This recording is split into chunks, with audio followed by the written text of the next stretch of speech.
ফালতু করতেছি আমি বলছি আমার উত্তরটা কোন জায়গায় কি বলতে জানি যাই পোকাতে না কি লেগে বলে জানি যাই কম না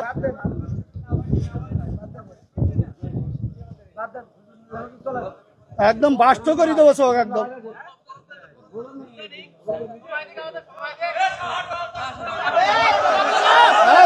আপনারা সারা বাংলাদেশে হুজুর নাম করা হুজুর কত মোবাইলে দেখলাম যে 5 জনের 5 রকম মত এই নামাজে।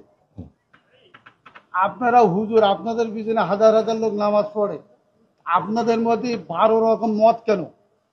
এটা একজন বললো প্রথম যে লোক বক্তব্য দিলে আলহামদুলিল্লাহ না পড়লে তার পিছনে দাঁড়ায় নামাজ হবে না।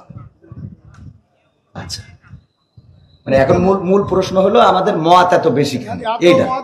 এত মত বক্তব্য দিচ্ছেন সব শুনলাম, আমাদের মধ্যে দ্বিধাবন্ধ দিচ্ছেন তো আপনারা। একজন বললো যে নামাজ হবে না, আদৌ হবে না, তিনি খুব নাম করা উচিত 5 জনের মধ্যে তিনি প্রথম। আচ্ছা, 2 জন বললো আদৌ নামাজ হবে না, পিছনে আরামদায়ক সূরা যদি না পড়ে। তারপরে একজন বললো না আরামদায়ক পড়া যাবে না, একজন যখন জোরে ইমাম পড়বে তখন পিছনে পড়ার কোনো যুক্তি নেই। 5 জনের 3 জন একমত, 2 জন একমত, আমরা কোন পথে যাব? এখানে বিষয়টা হলো ইখতিলাফ আলেমদের না বাবারে। আমার তো তাহলে এবার আমি একটু উত্তর দিই, সেটা হলো আমি তো অত বড় হুজুর এই বিষয়ে বড় হুজুর উত্তর দিক নাকি? আমি শুধু এতটুকু বলি, সেটা হলো ইখতিলাফটা আলেমদের এই ইখতিলাফ এটা এখন শুধু না, বিশ্বনবী সাল্লাল্লাহু আলাইহি সাল্লামের সাহাবীদের যুগেও ইখতিলাফ ছিল। এটা মত পার্থক্য থাকবে। আপনি একজন চেয়ারম্যান, বাংলাদেশে অসংখ্য চেয়ারম্যান আছে না নাই? তো সব চেয়ারম্যান কি একই সুরে কথা বলেন? ইসলামের মধ্যে ভেদাভেদ হবে কেন? চেয়ারম্যানই করে একদিনই, আর ইসলাম একদিনই। আপনারা তো বুঝাইতে পারবেন না। আমি যদি বলি, যেমন আপনি একজন আলহাজ মানুষ, দেখেন আপনি সব বাদ দেন, ইসলামের বেসিক কিছু নিয়ম আছে।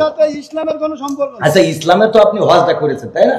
হজ করেছেন না? আমি যে প্রশ্ন আপনার কল বেদনা 600 লোক আছে, আপনি সঠিকভাবে উত্তর সঠিকটা আপনি তো উত্তরের আগেই তো বকর করতেছেন। আমার উত্তরটা দিতে দেন, আমার কথা তো বলতে দেবেন। তা বলতে না দিলে আমি কি করে বুঝাবো? ফালতু কথা বলিছেন, বলো খবরদার। ল্যাঙ্গুয়েজ সোজা করেন না, সোজা করে দেবো কিন্তু ল্যাঙ্গুয়েজ সোজা করে বলেন। আমি বলছি আমার কথা তো বলতে দেবেন, ল্যাঙ্গুয়েজ সোজা করে দেবো কিন্তু একদম বিয়াদব লোক কম না ভগর করতে আমি খাবার দেবো, একটা চোখ মুখ বাস্তা করে দেবো কিন্তু একদম।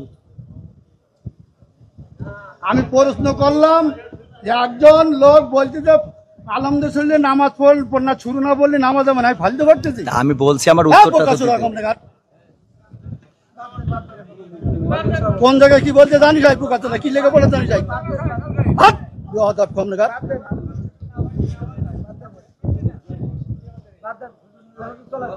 একদম বাস্ত করে দেবো সব একদম।